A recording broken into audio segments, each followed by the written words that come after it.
So let's talk about Spain. This is a country that's really been defined by this constant push and pull, a cycle of fusion where cultures come together and then fissure where things break apart. For literally thousands of years, its identity has been hammered out in the fires of conflict and made richer by all these different waves of people and ideas. We're going to dive deep and unpack that incredible story. I mean, think about it. How is a nation's identity even made? It's a huge question, right? Is it just about having a shared language or culture, maybe a common enemy to rally against? Or is it something way more complicated? Something that's built up, layer by layer over centuries? Well, that's exactly what we're going to explore, using Spain as our guide. See, when it comes to Spain, the answer is this incredible 2,000-year saga of invasion, reinvention, and faith. This isn't some simple straight-line history. Oh no. It's this dramatic story where every single invasion didn't just bring chaos and destruction. It also brought new ideas, new technologies, and new people. And all of that mixed together to create a culture that's truly one of a kind in Europe. Okay, so to really get a handle on the Spain of today, we have to rewind, way back. Let's dig into the very first layers that form the foundation of the Iberian Peninsula. So, way before we could even call it Spain, the peninsula was this mosaic of different groups. You had native tribes like the Iberians and the Celts, and then you had trading colonies set up by big Mediterranean players like the Phoenicians and the Greeks. But the real game changer? That was Rome. After they kicked Carthage out, the Romans spent the next 200 years conquering the whole place. They called it Hispania. And they didn't just conquer it, they completely transformed it with roads, cities, and their language, Latin, which of course is the granddaddy of modern Spanish. Then, when the Roman Empire started to crumble, another group, the Germanic Visigoths, moved in. They basically inherited this whole Roman setup and managed to create the very first unified kingdom on the peninsula. All right, now we get to what is arguably the single most important event in all of Spanish history. It's this incredible encounter, an invasion from the south that would completely change the destiny of the peninsula and define what it meant to be Spanish for the next 800 years. So what happened? Well, in the year 711, the Visigoths were in the middle of a messy civil war, and a Muslim army made up of Arabs and Berbers saw their chance. They crossed over from North Africa, and their conquest was just unbelievably fast. Within a few short years, almost the entire peninsula was under their control. This just kicks off a whole new chapter in the story. And this new land, they called it Al-Andalus. Now, you have to understand, this was no backwater province. Al-Andalus became one of the most advanced, most vibrant societies in all of Europe. Seriously, while a lot of the continent was going through what some people call the Dark Ages, cities like Cordoba were these dazzling centers of science, philosophy, and art. They were preserving all this classical knowledge and building on it, stuff that would eventually help spark the Renaissance in the rest of Europe. The level of achievement here was just staggering. We're talking about huge leaps forward in science, in medicine, in philosophy. And the architecture. Just look at the Great Mosque of Cordoba. It's absolutely breathtaking. What's also really fascinating is that for a good while, there was this relative religious tolerance. Christians and Jews were largely allowed to practice their own faiths. And this created this incredibly unique, multi-religious society, a real melting pot that produced this amazing cultural blend. So for centuries, the peninsula was basically split into two different worlds. You had the Christian kingdoms up in the rugged mountains of the north, really focused on just surviving and trying to expand. And then you had the south, Al-Andalus, which was this prosperous, super sophisticated center of culture and science. This division, this contrast, it set the stage for an epic struggle that would last for hundreds and hundreds of years. And that long, long struggle has a name, the Reconquista, which literally means the reconquest. Now, it's really important to get this right. This was not one single continuous war.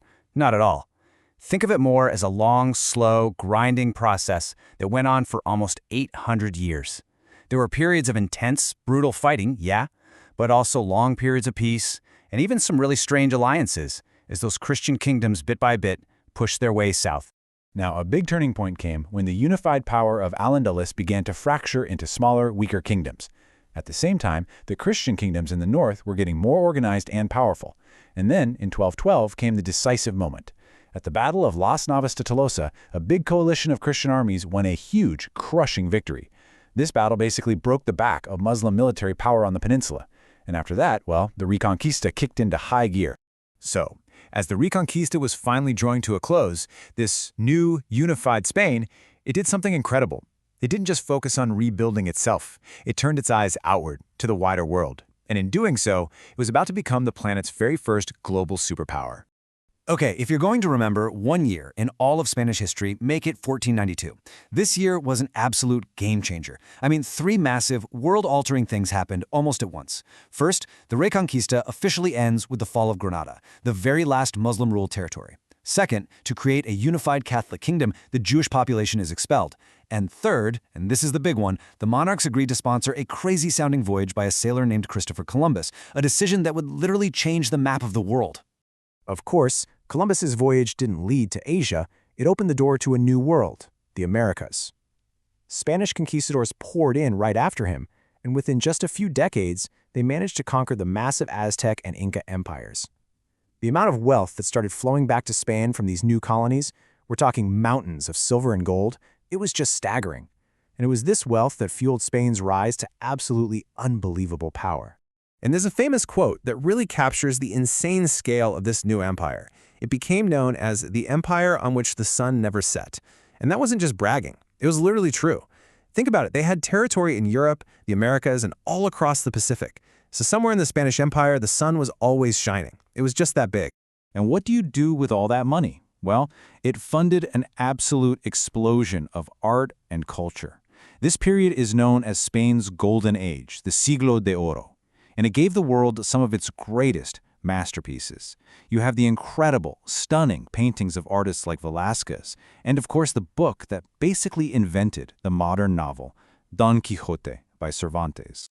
But, empires, they don't last forever.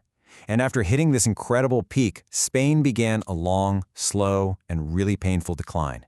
It was a period filled with terrible wars, economic problems, and a lot of deep, deep divisions at home. And it really was like a cascade of crises, one thing after another. You had incredibly expensive wars, like the War of Spanish Succession, that just emptied the royal coffers. Then, Napoleon invades, which leads to the brutal Peninsular War.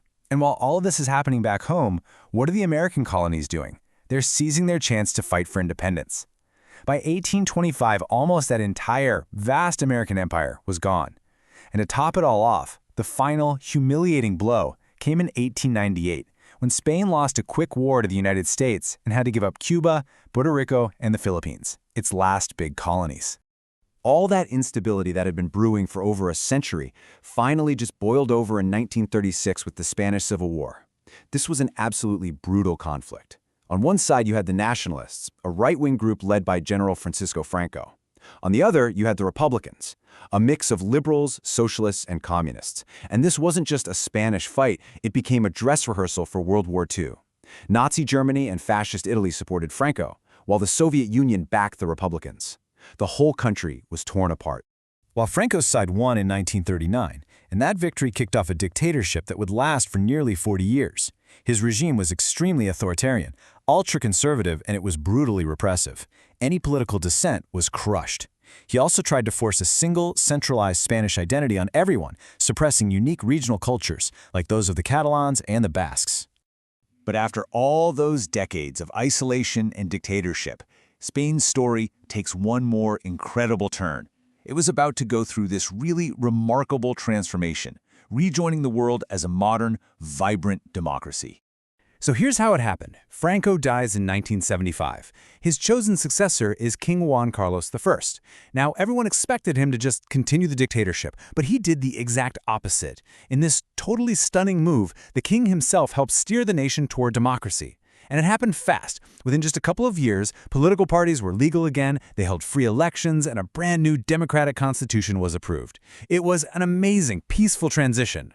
And just like that, Spain had completely reinvented itself again. In the decades that followed, it fully integrated back into the world. It joined NATO, it joined the European Union, and it proudly announced its comeback by hosting the awesome 1992 Olympics in Barcelona. It had finally become a stable, prosperous, and modern European nation.